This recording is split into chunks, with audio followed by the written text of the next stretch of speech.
last opportunity for the Party Secretary General, Dr. Tan Cheng Bock, and of course our special guest, Mr. Lee Hsien Yang, who are here with us. And later on, we will also allow some of our PSP candidates from the different GRCs and SMCs that we are contesting in Singapore to share with you some of their thoughts and what are some of the reactions they have got from the ground pertaining to what they think PSP will be able to do for them when they get elected into Parliament. Now, ladies and gentlemen, and all Singaporean viewers and voters, without further ado, it gives me great pleasure now to give the floor to the Secretary General of Progress Singapore Party, Dr. Tan Cheng Bock, to say a few words to all Singaporeans. Dr. Tan? Yeah. My fellow Singaporeans, today is the last day of campaigning. And so I want to take this opportunity for some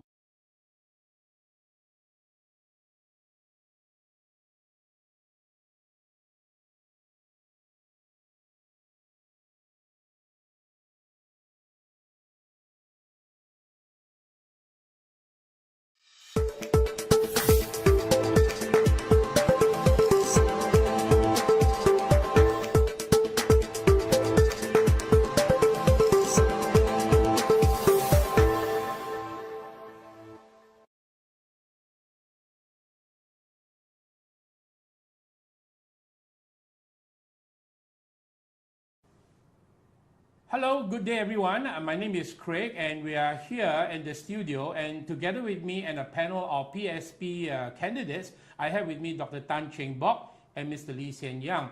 And the purpose of us meeting here today is to actually give you a summary of what we have done over the 9 days of polling, with tomorrow being the cooling off day. So we are not supposed to be doing any polling or talk about politics. It's purely a cooling off day. So today is the last opportunity for the Party Secretary General, Dr. Tan Cheng Bock, and of course our special guest, Mr. Lee Hsien Yang, who are here with us. And later on, we will also allow some of our PSP candidates from the different GRCs and SMCs that we are contesting in Singapore to share with you some of their thoughts and what are some of the reactions they have got from the ground pertaining to what they think PSP will be able to do for them when they get elected into Parliament.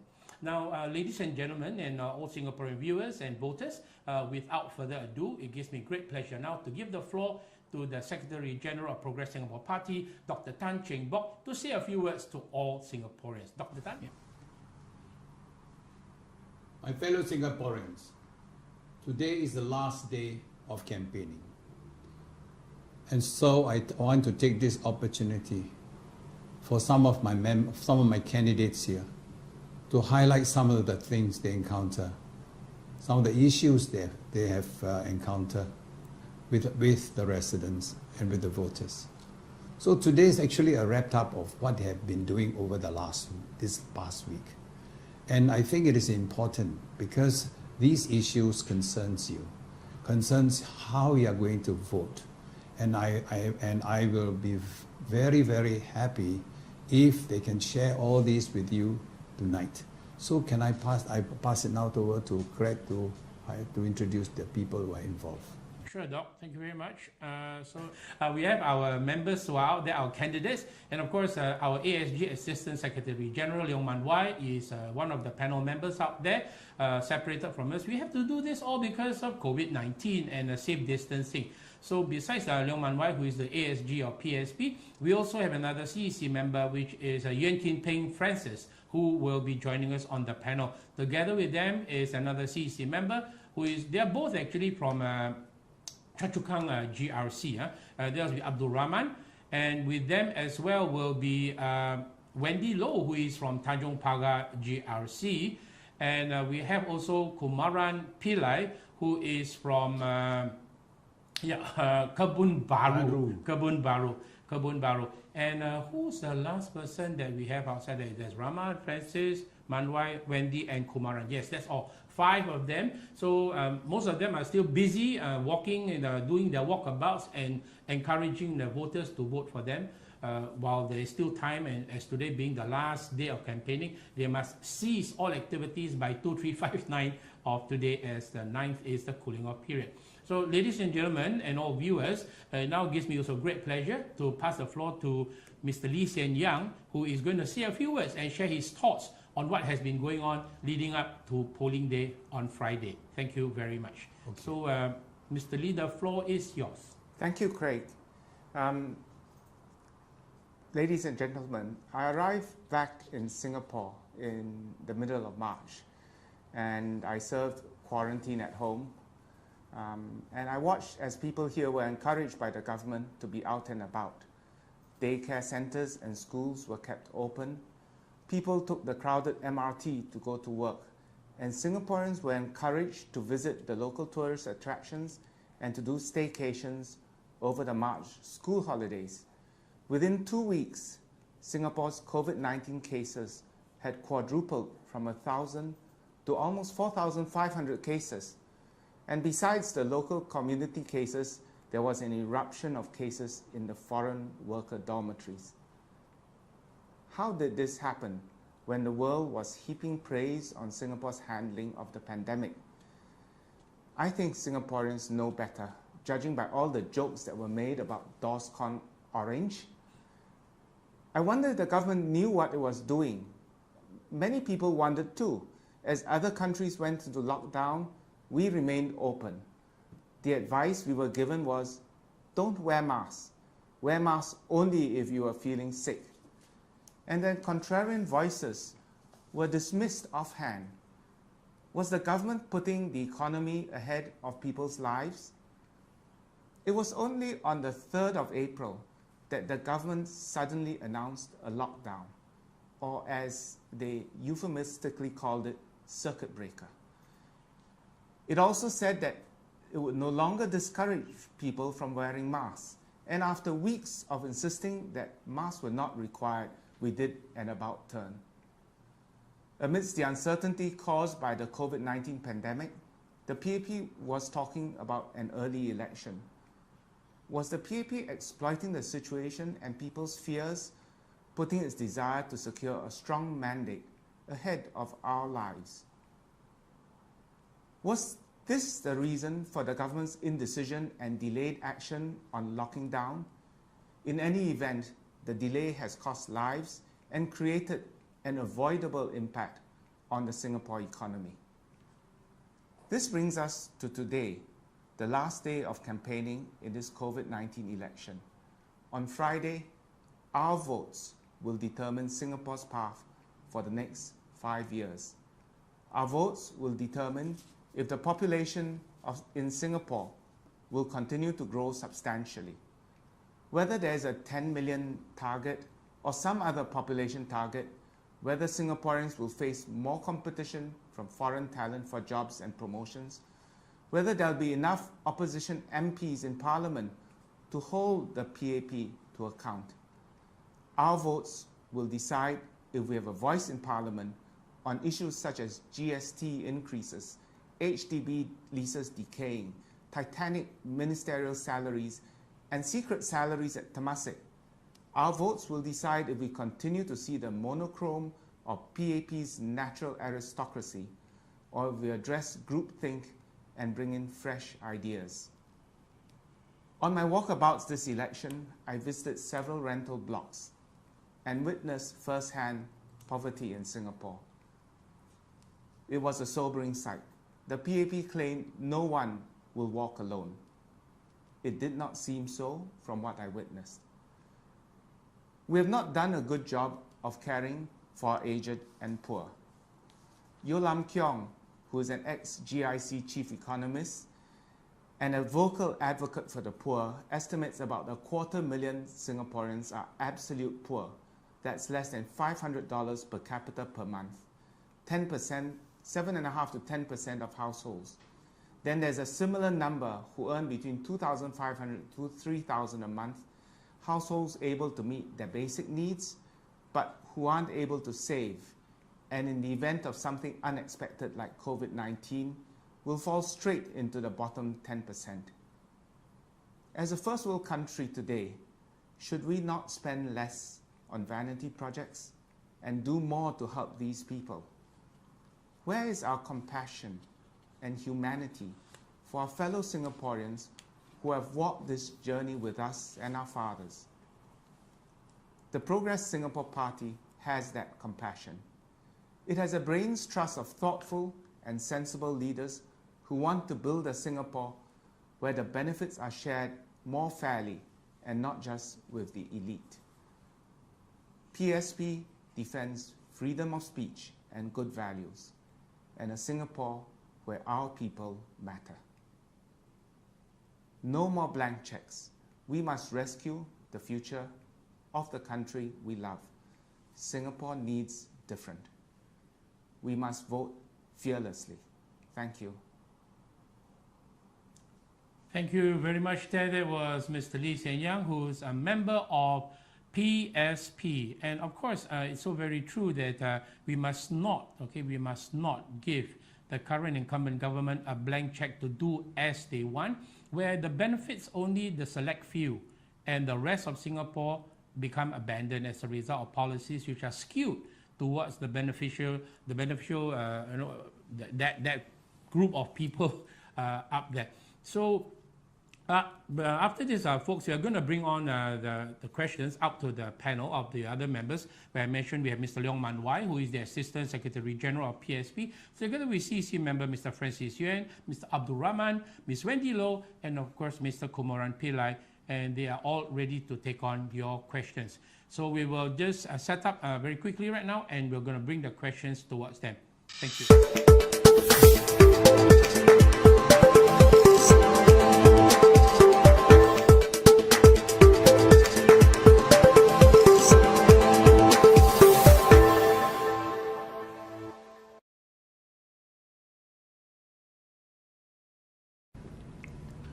Hi everyone, welcome back. As I was mentioning just now, we are in the studio recording. Earlier on, you had a chance to hear Dr. Tan Cheng Bock, who is the Secretary General of PSP, together with our special guest, Mr. Lee Hsien Yang. And right now, I have with me my panelists, who are all the candidates from PSP who are contesting in different GRCs and SMCs who are present with me right at this very moment. So I will introduce them and they'll just do a slide wave so you can remember who they are. And the first person I have is Mr. Leong Man Wai, who is contesting in West Coast GRC. Now after him is Yen Kin Peng Francis, who is in Choa Chu Kang GRC. And right next to Francis is the lovely lady, that's Wendy Loh. She is in Tanjong Pagar GRC. Slight wave, thank you very much, that's Wendy. And just behind Wendy is Kumaran Pillai, who is from Kebun Baru SMC. And last but not least, we have also from Choa Chu Kang GRC, that's Abdul Rahman. Welcome everyone to the program. Thank you.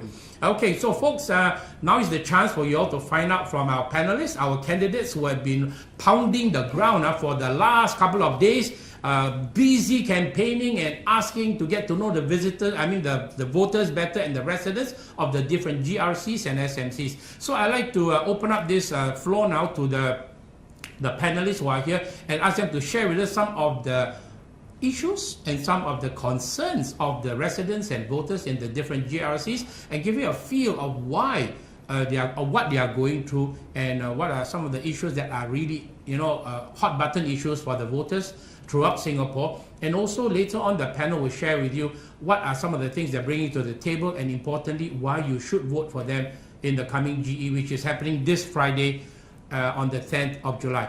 So without further ado, I'll open the floor now to the panel. So I'm not sure who is going to be the one to start the ball rolling right now. So who would like to... I'll start, Craig. Okay, sure. Yes, Man Wai, the floor is yours. Tell everyone what's happening. Yes, dear voters, we have come to the end of our 9-day campaign. Tonight is our pleasure to give you a roundup of what we have experienced and the feedback we got from the ground. Okay, in the first place, this campaign, as our party has said right from the beginning, it should not have happened because we are still having the COVID pandemic. PAP likes to say that they are the captain of the ship. I would like to draw an analogy and say that in the first place, that ship has moved in the wrong direction for a while, and they got into a storm, and then in the midst of the storm, they call up the HQ and say, I want to renegotiate my contract. That is the situation we are in now. Okay. If PSP is in government, I can assure you this will not happen. PSP is first, built on the credibility of Dr. Tan Cheng Bock. You can get a degree in 4 years, but Dr. Tan Cheng Bock's decades of dedication and services to the country is something that is really amazing. And from the ground, in the last 9 days, we had a lot of feedback from the ground. How good and all the good things that Dr. Tan has done to various people in Singapore. I will probably let my other colleagues to share with you some of the experiences and feedback they got from the ground about Dr. Tan Cheng Bock. Okay, so who is next to take the floor, please? Anyone? Yes, Rahman. The next one, Rahman. Okay. No problem. Rahman there. Well, yeah, because Man Wai is our neighbor. He's with the West Coast. We are in Choa Chu Kang. And he's talking about the brand name, Dr. Tan Cheng Bock. So we must actually express to you that we are part of the spillover. Means we benefit from it. Because that area in Choa Chu Kang previously was Dr. Tan Cheng Bock's constituency. So, and also people who lived in Ayer Rajah, in Teban, in certain part of the West Coast, has really shifted over to Choa Chu Kang because of redevelopment, because they upgrade themselves. And you see there's still an association between the people who live in the West Coast area, and now they are in Choa Chu Kang, and they know about Dr. Tan Cheng Bock, and we belong to the same party. And we brought to them the message from Mr. Tan Cheng Bock, and they are very happy. Now, most important is that they have been looking for a credible opposition, because they are not satisfied with the present leaders that is taking care of Choa Chu Kang. So they want to see opposition which can deliver, not only can speak. Since Mr. Tan Cheng Bock, Dr. Tan Cheng Bock has got credible history in the past as a doctor and also as a MP. So the rapport is there, the synergy is there, it's easier to explain. And we can convince them, and these people are very happy. Now, the other thing is that Choa Chu Kang is a place whereby we have various stages, level of economic attainment. So we have quite a number of poor people in Choa Chu Kang, and I think they have not been well attended, and we are here, we bring the message for the people, and I think there are going to be some interesting things going to happen very soon. Thank you. Thank you there. There was Abdul Rahman, who is from Choa Chu Kang GRC, and I believe that Francis might be the next person that wants to say something, or was it Kumaran? I'll follow with what Rahman has said. Hello, fellow Singaporeans and residents of the CCK GRC. Very nice to be here and to share with you what has happened over the last 9 days of hectic campaigning. It has been very, very humbling and very, very satisfying to going around, doing door-to-door visits, walk about from markets to household, from rental units to 5-room units, meeting young families and the elderlies as well. We really could see for ourselves how Singaporeans are left behind. There are indeed many Singaporeans left behind. For instance, Block 9 of Teck Whye Lane is a clear example opposite the coffee shop where there are a lot of elderlies living there on rental. They are really, really in dire help. And we therefore see that the PSP has a very important role to play a part to make sure that the government has got to strengthen the safety net to help these people. That's one aspect. We also hear a lot of local issues, from hygiene factors like mosquitoes, cleanliness, to rats, to maintenance issues in the estate, to the lack of amenities, a hawker center taking 6 years to build, and also much more improvement can be made to the management of town council. This is where we also would have strength to hopefully bring in our expertise and improve. Wherever there is a need for better management, we will be there to help to improve. But we're also quite gratified to hear of common national issues coming out from the visits. The common issues that I suppose Sen Yang talked about just now, jobs opportunities, cost of living, inequality of income, lack of funds for retirement, unaffordable housing and healthcare. Those really came out, and that reinforced also our belief that PSP, our team, whether it be at Choa Chu Kang or across the other constituency and wards that we're contesting, we will play a role locally and also in Parliament to be able to come out constructively and collaboratively to work on policies to help to give ideas to solve the problems and the crises that we're facing. So we have been always saying, no one party has all the ideas, no one party has all the talent. We have a fair share of it, so are our colleagues in the other opposition party. Together, let's work really united to solve problems and cut across partisan line. And we hope we are given a chance this time to get into Parliament, to do this job, and to get onto the ground to help the constituency to do better for a better living standard. Thank you. Right, thank you very much there, Kin Ping. And right now, I'd like to hear from Kumaran, who is in the SMC of Kebun Baru. So what's the experience for you there, walking on the ground in that area? Thanks, Craig. Hi from Kebun Baru. It has been a very exciting campaign for me. I'm in a SMC, so things are a bit slightly different. A very localized campaign on local issues like dengue, housing, and the status there.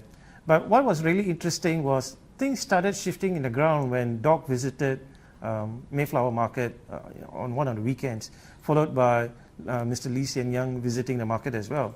And we could feel a certain level of excitement, exuberance, and people just became very ecstatic, started taking pictures, and so we had two celebrities in our party. But what's interesting was people started telling me anecdotal stories about Doc and how he has treated them. Some of them have worked with him in the medical profession, and some of them worked or lived in Ayer Rajah. So they would come and tell me stories about how he has helped them in back then when he was an MP or when he was an MP in the House. So these are quite exciting, but there are also a lot of ground issues, and which I'll be talking about later. Some of the other issues may be national level issues, and I'm happy to share with them through the conversation later tonight. Thank you. Back to you, Craig. Right, no worries. Thank you very much there, Kumaran. And now we leave the only rose among the sunflower, as I like to put it, rather than among the thorns. They are not thorns. All the guys there are nice sunflowers. Okay, so Wendy, the floor is yours. Share with us your experiences while you have been campaigning for the last few days. Thanks, Craig. Hi, I'm Wendy, contesting in Tanjong Pagar GRC. And the last few days has been an exceptional experience. I definitely feel a lot fitter. There are many high-rise HDBs in the Dawson area that we have been actively door knocking. 40 of our stories. We covered 3 blocks last night, and I totally was blacked out after doing that for a full day. And what was interesting, I think, is how Doc has been a household name for us across the different segments of Singaporeans that we tried to reach out to. And literally, there could be an uncle sitting in the living room, just chilling out after a tired day. But the moment we mentioned Dr. Tan Cheng Bock, his place would lighten up and he would come to the door, usually being very welcoming. So the reception we have received on the ground across different segments has been really warm. And I think the greatest takeaway for me and my team is the friendships we have formed over just a very short time. We have the cleaner aunties and the hawkers who have started recognizing us, and they're always cracking jokes with us. We have neighbors who have given us incense, during their meditation. They wanted to bless us. Hawker uncles have given us additional portions of food whenever we order from them. So we're very, very well fed. So I think what I would miss most is actually the family and the friends we've come to know. And hopefully with a positive outcome, we can really go back and start understanding their issues in depth. we have already heard a lot of stories, but it's really to find out more about what can be done for them, whatever the outcome and results would be this Friday. Thank you. Right. Okay. Thank you very much there, Wendy. And now we'd like to move on the topic. And I'd like to pass the floor to Man Wai, who wants to reassure the Singaporean voters about the candidates that have been selected to contest in this GE representing PSP. So, Man Wai, the floor is yours. Yes, just now we mentioned about the track record and the dedication and services of Dr. Tan. But PSP is just not only Dr. Tan. Okay. Dr. Tan has also gathered together a team of good candidates and people with experience and expertise over a wide range of industries and all that. Especially in the management of the future management of town councils, we are ready to take on that responsibility. Okay. We have internally organized ourselves we have organized a so-called Town Council Resources Group, okay, comprising of Dr. Tan, who has been the pioneering chairman of the first town council in Singapore, and followed by myself, who has been running financial institutions for many years, and I understand a lot of things about finance and operations. Then we have Francis Yuen, who has been a CEO of a large industrial corporations. Okay. We also have Harish Pillay, who is one of the founding member of Red Hat Singapore. As you probably know, Red Hat is a $30 billion company, US company in open source technology. So we are ready to help all the GRCs and SMCs that will get into Parliament this round to run their town councils with all these resources ready for to serve you and the country. My other colleagues may want to share a bit more on that. Yeah. Sure, Man Wai. Now, the thing is, one of the burning questions for a lot of voters in the areas where PSP and I'm sure the other alternative political parties are contesting will be, as Man Wai mentioned just now, are they capable of running the town councils? Well, I can give you an assurance that your town council may be even better managed under the PSP than it is under the incumbent government. And you know, for those people who are a bit like living at the poverty line or just below the poverty line, and they may be in arrears, right? So the standard procedure is they'll give you a reminder letter in which you forget to still pay up, they'll send you the pink letter, and if you still ignore them, they send you to court. I can assure you that is not going to be the way the PSP run town councils will be handling matters of this nature. They will send someone down to interview the families and find out what's going on and try to help them before you bring them to court. So those are some of the sad stories that happen. Now, over and above that, we have the experience. So one of the things is, as Man Wai mentioned, there was a Harish, right? He says he's got the software ready. If you guys remember what happened to the Workers' Party in Aljunied, the whole thing was taken away. So back to the panel, who would like to add on to what Man Wai has just said? Yeah, Let's see. Yes, Francis. Just a quick comment on what Man Wai has said. Running the town council is about improving things. And there's always room for improvement. Our culture is always like a responsible executive of a company. You always drive for continuous improvement. So there's opportunity for us to make improvement to the management of the town council to help to drive the costs down, being more efficient, effective, and making sure that the resident get value for the money. In fact, if there's savings resulting in it, you can be actually plow back in terms of lower conservancy costs if possible. If not, the saving can be used to make other investment to make the estate better. So there are many areas that a team with expertise can help to improve, not only maintain as it is. All right. Yeah, so Wendy, was it Wendy? You wanted to say something? Yes, Wendy, go ahead. Hi, as Man Wai has mentioned about the capabilities within the party, I've jokingly shared with my colleagues in PSP that while currently they're talking about the 4G leadership, we actually have a 5G leadership. So we have Dr. Tan providing us with the moral compass and guidance as an ex-chairman. as you've done in many years in Jurong East as well as West Coast Ayer Rajah Town Councils. So we already have that advantage over a number of other alternative parties. But beyond that, as Manwai has pointed out, we have a clear tier of people who have been spending many years in the private business sectors. They bring across with them relevant business skills and experience. And if we extend the idea of running town councilships into providing job counselings, job database and job outreach opportunities, I think we have the real experience to bring to our residents and the people. The third tier, of course, is that amongst our candidates, a lot of us come with very, very diverse experience.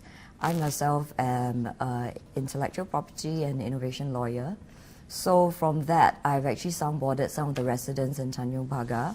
Certain ideas such as bringing work pods into the residents of Tanjung Pagar, such that they may want to marry a balance of working near their home, but not exactly at home, but there is a small business center of sorts that they can bring their laptops, bring their cappuccinos and plug in from there, but at lunchtime go back to visit their families. We have also looked at intergenerational support services where we could provide some level of employment for the elderlies and to help young couples care for the younger children. So there are innovative solutions that we can bring forward as well based on our background. And I think one thing which I find quite amazing is we also have a number of ex-civil servants and ex-grassroots leaders who have joined us, and they provide invaluable experience in terms of ground support. And last but not least, because of our 1,500 members and possibly growing over this campaign, a lot of them that I've encountered come from really interesting background. I've met at least an environmentalist, I've met journalists, people who are on the media line who can provide better platforms for us to create outreaches to residents. And we even have a member who specializes in lift maintenance, who's of an engineering background. So I think we are more than ready. So now it's really a question of you voting us in to give us that opportunity to provide better support and better solutions.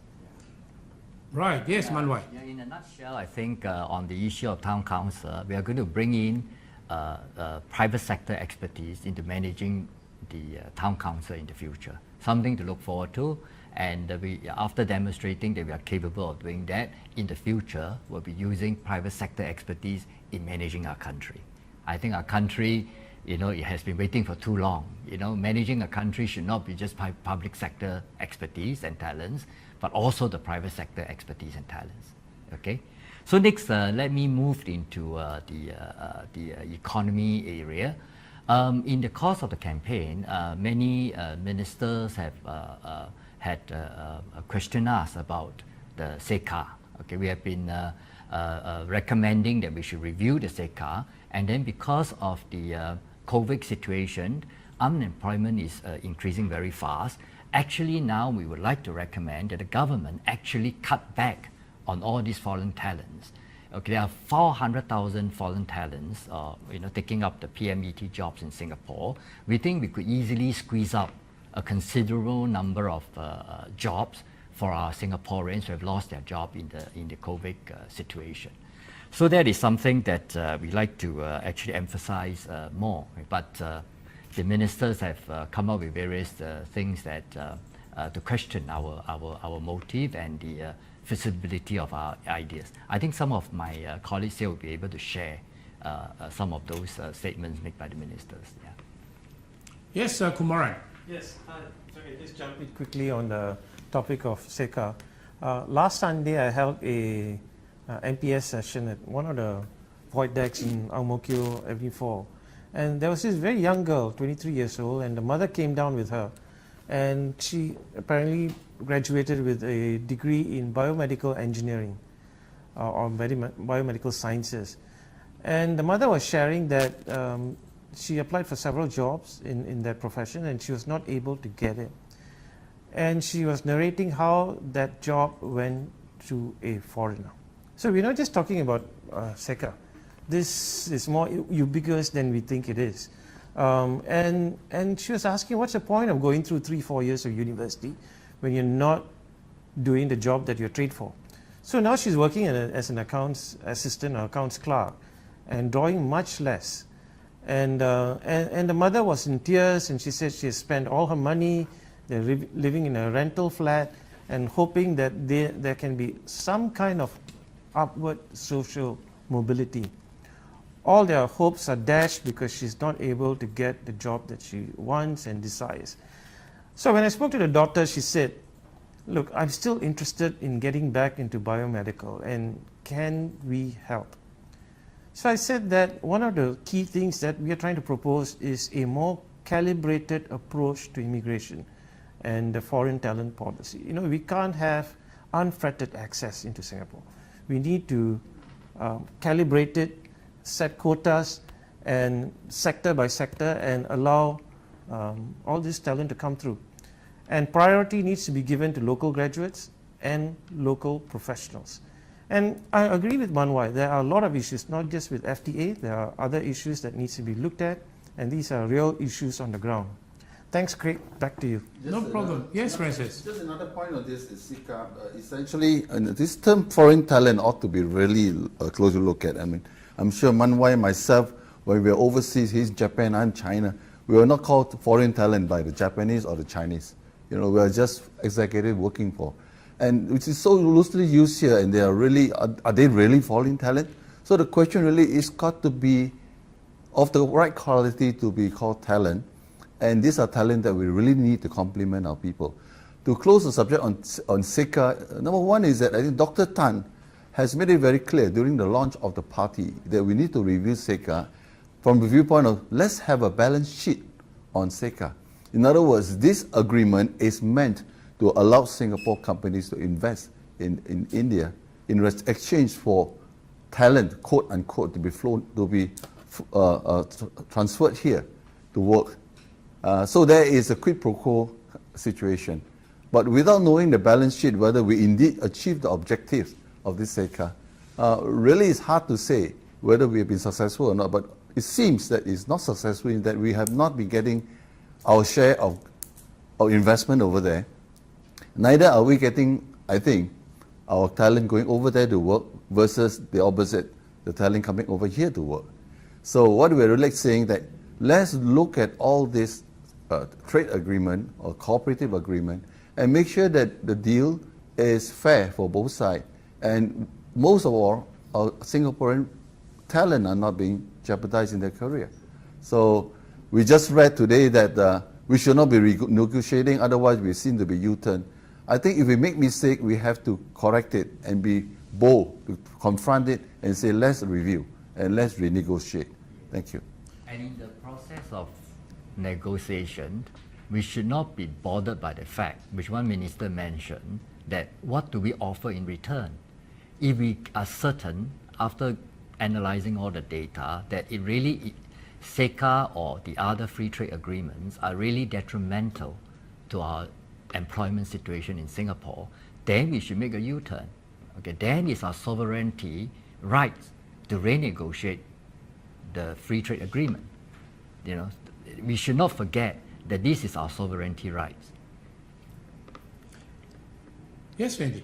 Is there something you want to say? Yeah, just a small suggestion. I think pending the renegotiations, I think a lot of our fellow Singaporeans are still facing discrimination on the ground, and perhaps just looking at one example from Hong Kong, they actually have an Equal Opportunities Council, and it's actually a formal panel or tribunal where you can actually refer issues of employment discrimination suffered and lodge formal complaints for the appropriate remedies to be given.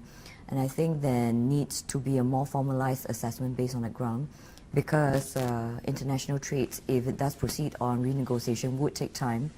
And based on the ground stories we are hearing, there is constant feedback that this is a real problem.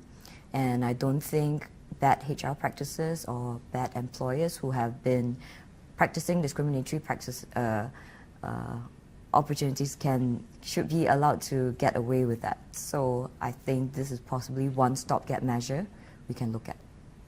Right, thank you. Just like to throw up something to the panel.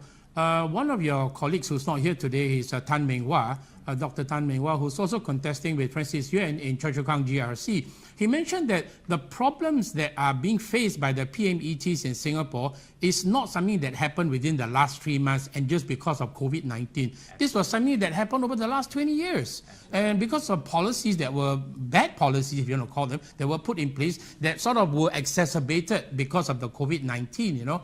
And as Francis mentioned just now, there's no transparency. What about the numbers and all these things? And someone was mentioning that our graduates cannot get the job. I mean, our NUS, NTU are not world standards? Yeah. So what's your take on that? Exactly. That's why we say right from the beginning that the ship actually has been moving in the wrong direction for a long time, you know.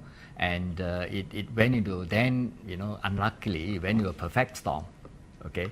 So the problems faced by our Singaporeans today is not just because of the COVID, because we hit the storm at the point where we are the weakest. Okay, so we definitely would like to suggest when we go into Parliament to the government that we really need a U-turn on the SECA and the free trade agreement and the foreign talent issue. That has complicated, you know, and worsened the social inequality problems that we face, and that leads on to the problem of whether we should have a social safety net or not. And I think the social safety net would also need to be beefed up, and that is another key policy recommendation that our party is aiming for. Yeah, taking on the social safety net question, I mean, there has been always the recent talk about nobody being left behind. And my colleague and I, and sure all of us walking the ground, just as CCK alone, I mentioned, you know, Block 9 at Teck Whye Lane and some of the rental blocks, you see elderly struggling. These are clearly people left alone. Some of them couldn't even pay rental. No money to pay rental, hardly could make ends meet. And the scheme that support them are really not going to be effective.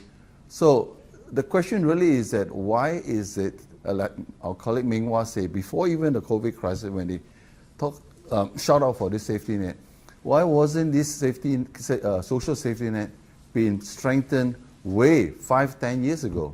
We have the resources to do it. We now spend $52 billion to help in the COVID crisis.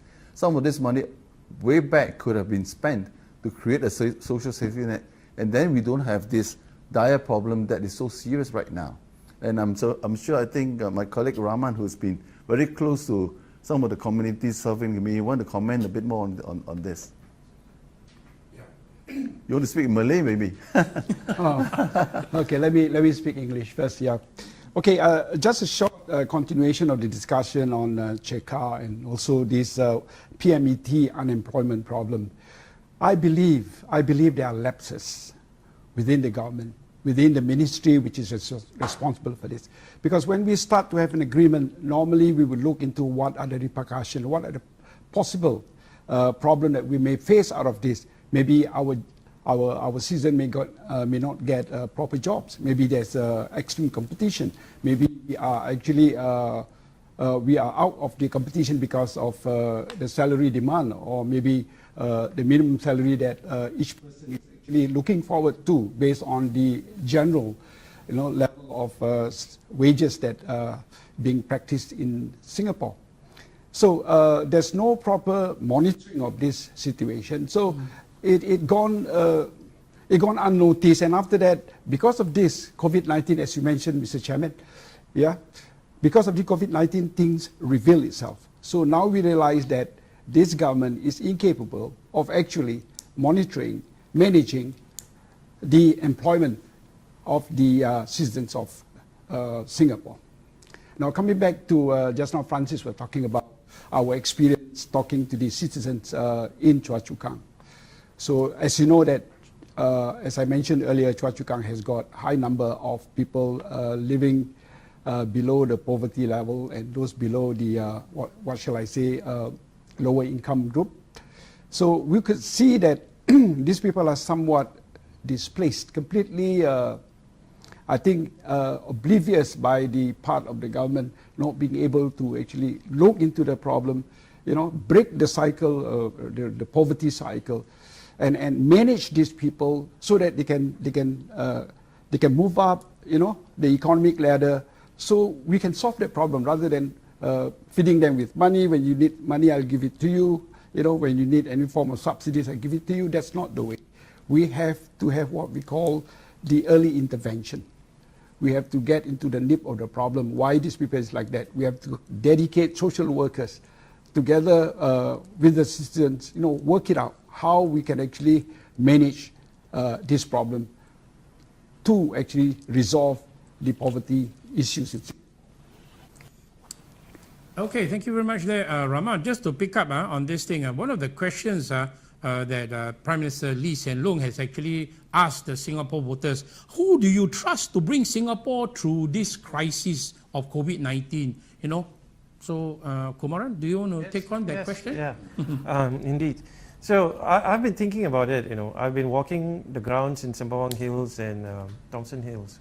And one of the things that they say is that after 60 years, it's about time to have a stronger voice in Parliament. And it's not a question of trust. What people are looking for is accountability, transparency. And there's a groundswell.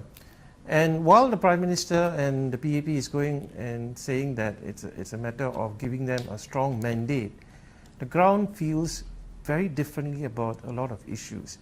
They've shared with me their concerns about how some of the spouses of the ministers are holding portfolios. And that has serious implications as well. Without saying too much about those things, there are also other concerns. And there was one lady in her 65. She came up to me and she said she's got $300,000 in CPF, but she can't draw it down. And she asked me if her money is still there. I said, look, you got to put me in Parliament so that I can ask the right questions, so that we at PSP can ask the right questions to determine whether your money is still there, because there is not enough accountability and transparency. And it's the same question with the reserves as well. So we have been pushing our message, and I've been getting a lot of support from the ground, and people do agree, and they say that we need to have a stronger voice in Parliament. Yes, I think Manwai wants to add on something. Yes. Yes, Dr. Tan Cheng Bock has had put forward a challenge to Minister Chan Chun Sing for a debate on how they manage COVID. Okay, so we shall not go into the details of how well they've done or how bad they've done. Okay, they have not failed completely, but I think we all can say that if their performance in the management of the COVID cannot be said to be grade A. Maybe we can say grade B or grade C. Definitely it's not grade A. So all that can be seen, and probably there will be few who disagree on that. So that is the COVID situation that we are talking about. Yeah. Just building on what Kumar has said about who to trust to bring the country forward in the midst of this crisis, and also the word strong mandate, which they have been clamoring for a long time. I think it's very important for us to make a point here. The ruling party has a strong mandate for years. The last 5 years especially, 70% of the vote. So well before the COVID crisis, have the strong mandate brought about a better standard of living, or better living for the majority of the people. You are the best judge. You look at cost of living, you look at all the other factors that are affecting the population and the livelihood. I think alluded by San Yang.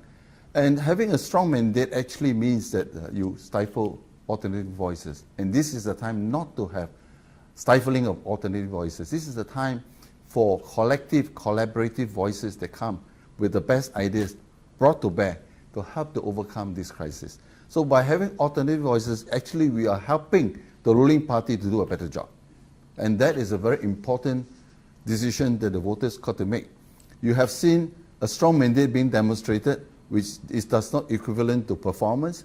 You have seen a strong mandate that does not equal to a better livelihood. You have seen a strong mandate that has not been equal to decisive and very clear decision making with regard to the COVID crisis. So it's about time to try a less strong mandate but a stronger alternative voice. And that is a very important point we want the voters to note here. Secondly, I just want to complete the discussion that our colleague Dr. Tan Ming-Wah had talked about, the problem before the COVID crisis. Other than the social issues, the economic issues have also been brewing.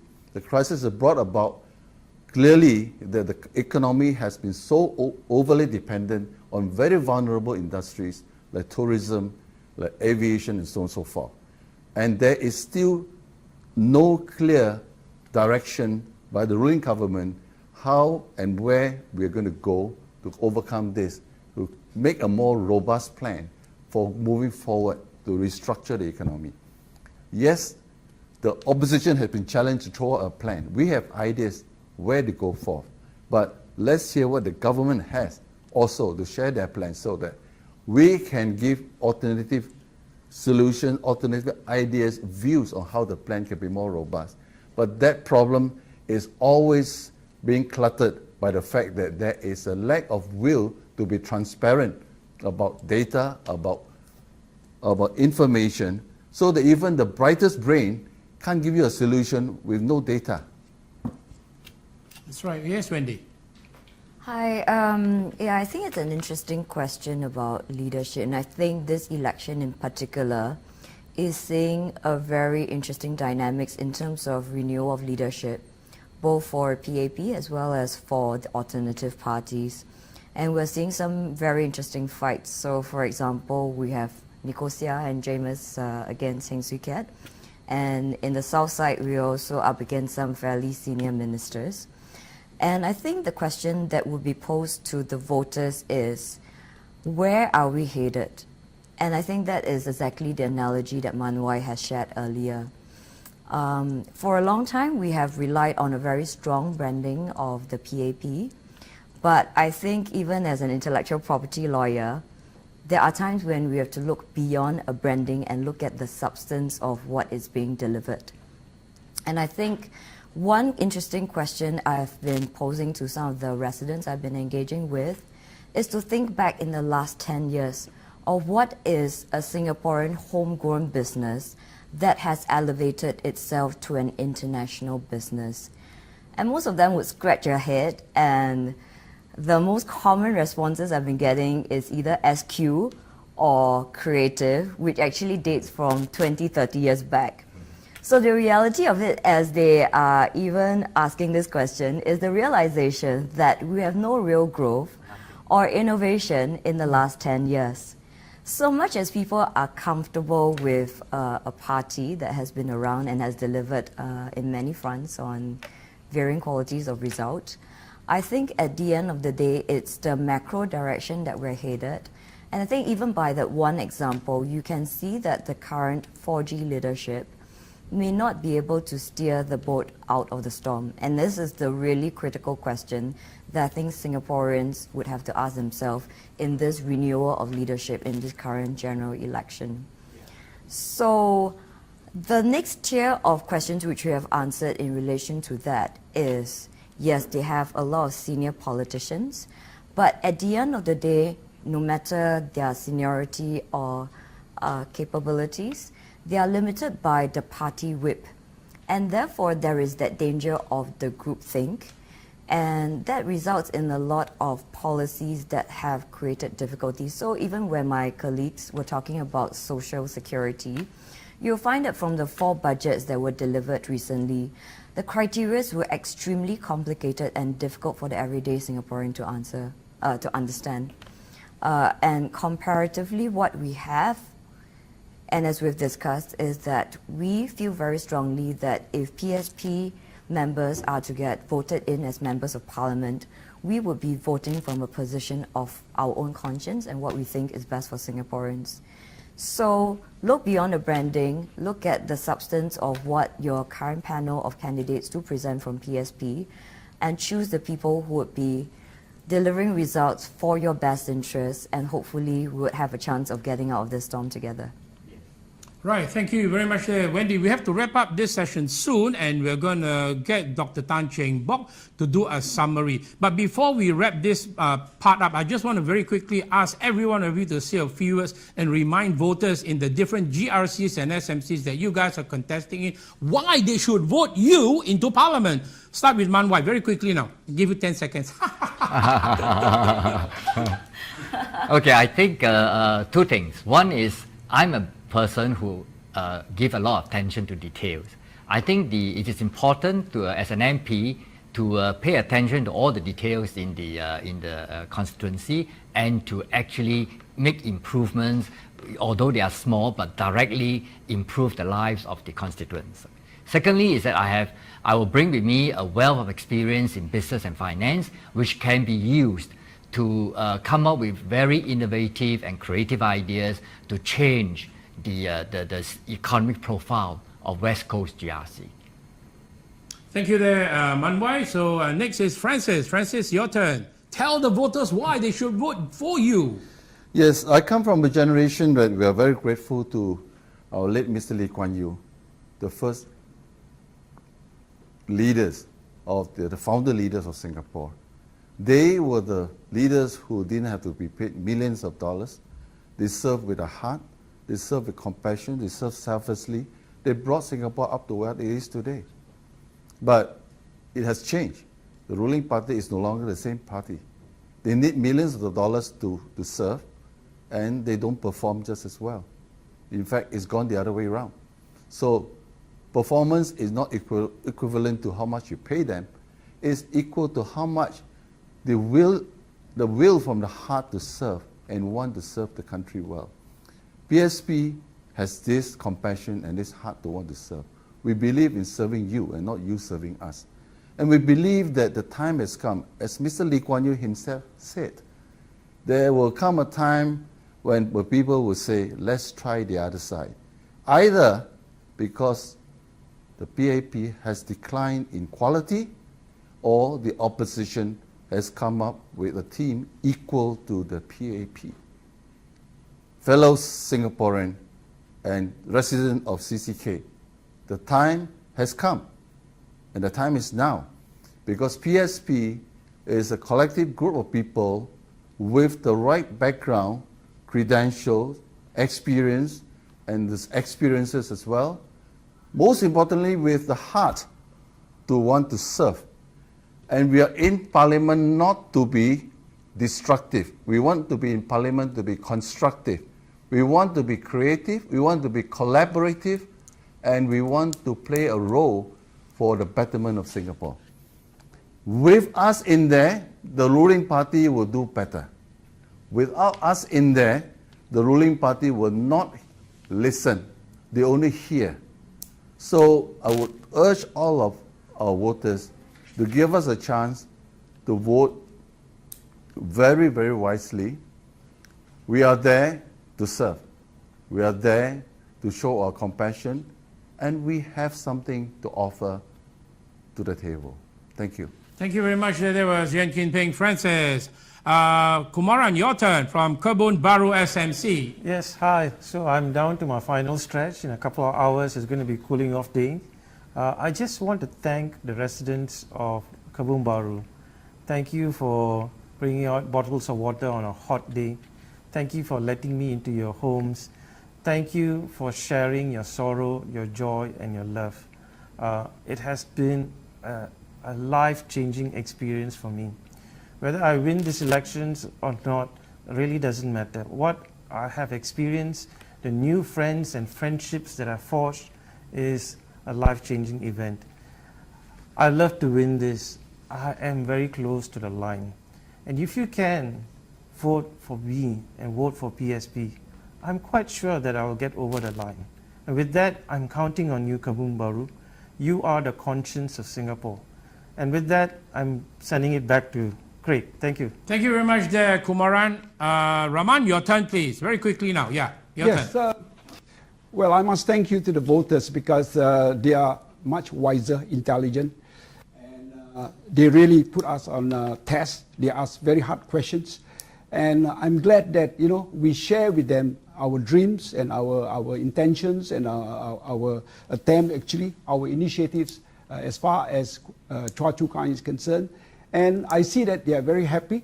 So they're looking for a opposition which is credible, reliable, qualified, and have wide experience behind them, all right, to actually run the town councils.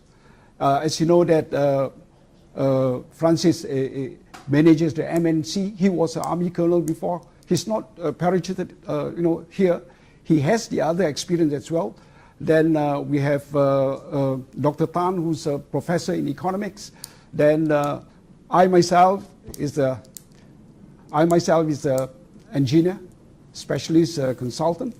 And we have Sean, who is young, very vibrant person, and very, very interested and wants to serve the citizens. So we have the perfect combination.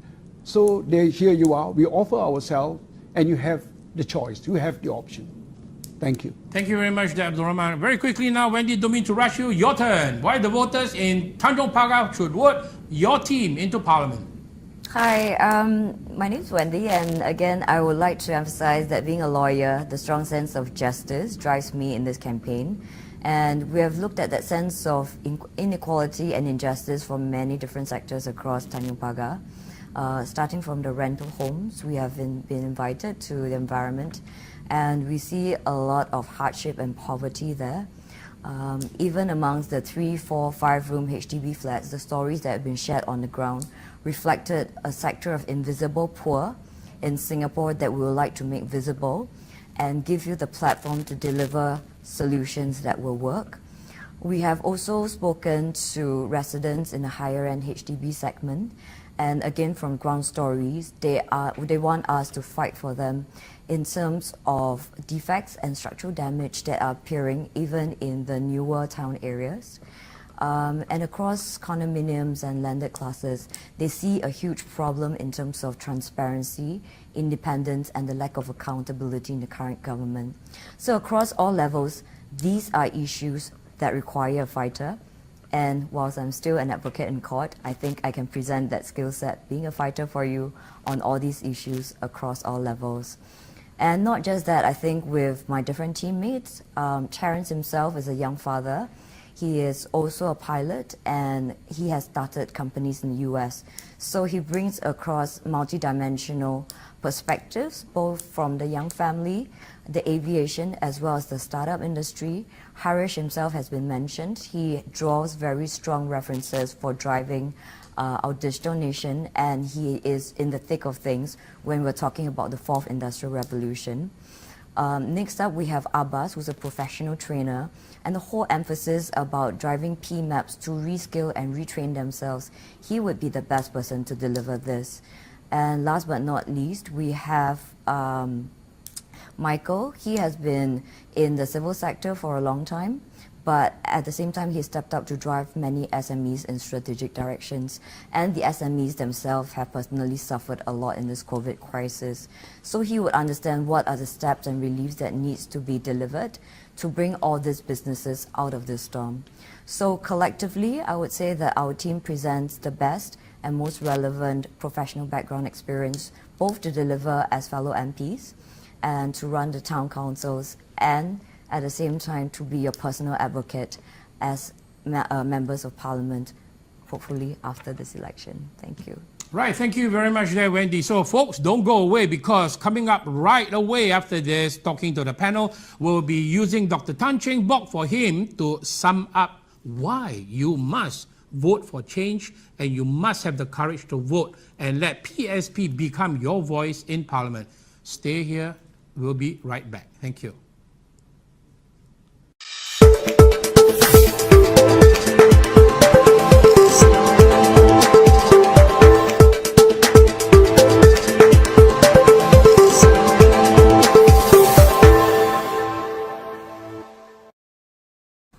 Hi, everyone. I'm back finally with Dr. Tan Cheng Bock, who is the Secretary General of PSP. And I'd like to find out from him what are his final words that he'd like to share with the voters in Singapore for all the GRCs and SMCs that PSP is participating in for this coming GE. We are coming to you on the eve of Cooling Day. Because on that day we are not supposed to do anything, everyone is supposed to be quiet. So today is the only chance we have to give you the messages which are so important when you go to the polling booth on the 10th of July, which is this coming Friday. So without further ado, to wrap up for us for this evening, we have once again Dr. Tan Cheng Bock. The floor is yours, sir. Thank you, Greg. I've watched and I've listened to the candidates. They were on the floor expressing their views on some of the issues and some of the experiences during this campaigning. So I wouldn't want to cover the subjects they have gone through. They have covered a wide range of subjects.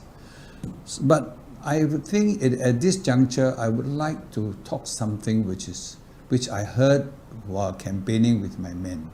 And this I will call it the politics of fear. Now, it is sad, but sometimes we do come across new citizens and even first-timers expressing that they fear that if they vote the opposition party, they will get into trouble. What kind of trouble?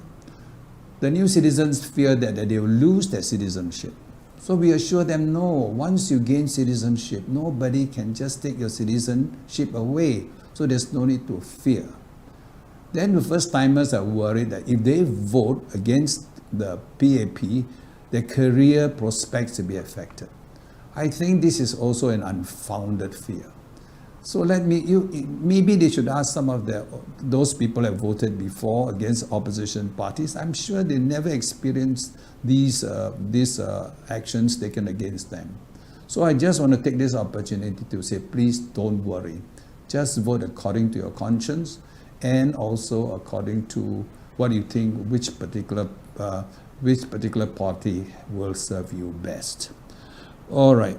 Now, there's another area which I want to cover, and that is this fear that should the opposition become the ruling party the next after this polling, the whole country is going to collapse. No, I think that is wrong. And if I recall, I remember Corbyn once said, I think in one of the elections, that you'll be one day what will happen if you wake up after polling day to realize that it's not the PAP in power, and that got everybody scared, But this is not true. The institutions that actually run this company is not just the political party. We have our civil servants and many other.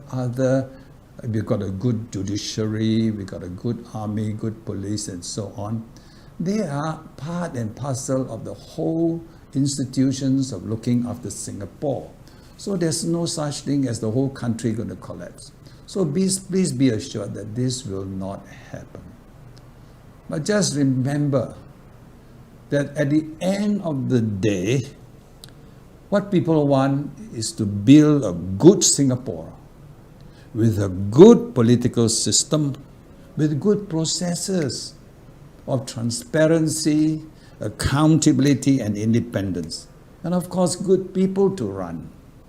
And this is what I call progressive politics. And after listening to my candidates talking, you will realize that these are the people that are needed to get this good process of government going. You watch how they have performed in campaigning, and also the manner in which they articulate the policies. So PSP has got this group of people that can achieve this good progressive politics. And this is the right tone that we must have to achieve a very good political system. And as I said, I'm sure you'll be very proud of them. If they go into parliament, if you elect them into parliament, they will prove to you they are men of substance, they are men of quality, they are men of integrity. So with that note, I want you to consider my PSP candidates very carefully when you go to the polls to elect your candidates. Please consider PSP candidates. Thank you very much. Thank you very much. That was Dr. Tan Cheng Bock wrapping up for Progress Singapore Party as to why you should vote for the candidates who are representing the party throughout the many GRCs and SMCs in Singapore. So just to pick up something that Dr. Tan mentioned about, what happens if you wake up on Saturday morning or early Saturday morning and realize that there is zero alternative or opposition parties in parliament and the PAP has a clean sweep.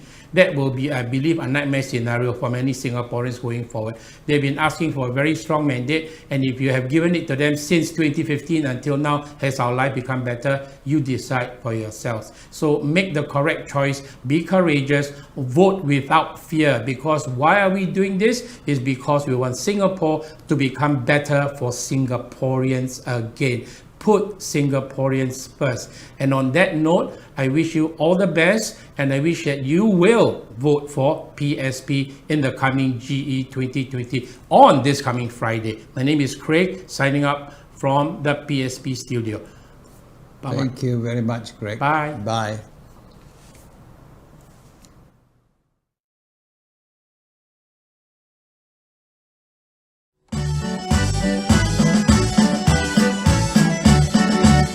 When PSP goes marching in, when PSP goes marching in, and Parliament will hear our thunder. When PSP goes marching in, when PSP goes marching in, when PSP goes marching in, we will wait. When PSP goes marching in, when PSP goes marching in, when PSP goes marching in, we will make them all accountable. When PSP goes marching in, when PSP goes marching in, when PSP goes marching in, we want a better life for our people. When PSP goes marching in, when PSP goes marching in, when PSP goes marching in, we will work for country and people. When PSP goes marching in, when PSP goes marching